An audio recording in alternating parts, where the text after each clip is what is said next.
the strict didn't work with me, with my personality. I was sensitive.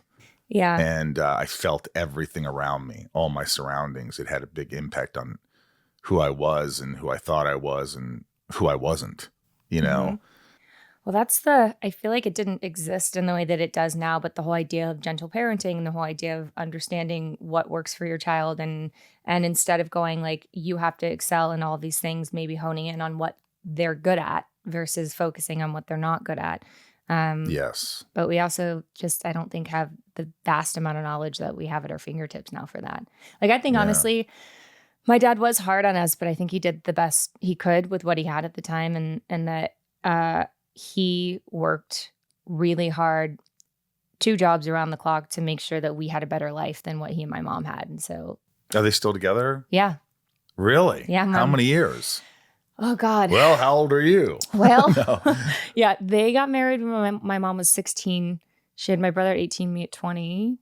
I don't know. So let's just say 45 years. Yeah. They've been together forever. 40 years? But they're probably 45. Yeah. And they're happily married. I mean, she gets on her nerves sometimes because he definitely has ADHD undiagnosed and is all over the place. But but they, they love each other. Was he harder on your brother? Because he was my mom was protective over me in that sense, where she was like, leave her alone. Yeah, she was like, this is my baby girl. And so he was definitely a lot easier on me than my brother. And I got to see the mistakes that my brother made.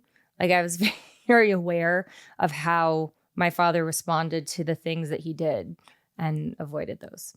Right. But your discipline in terms of being a professional, being on set on time, knowing your lines, that kind of stems from childhood.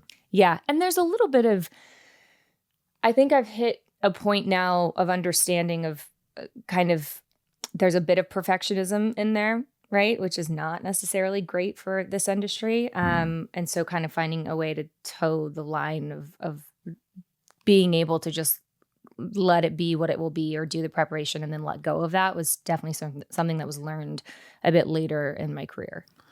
Yeah, that kind of tortures me. I think I'm getting better with it, but the perfectionism, the always having to be on or always having to be great and learning how to just let it go and not having to be great and saying, hey, you're good enough. Yeah. Well, and it's good enough. You're good enough. And trust the editing.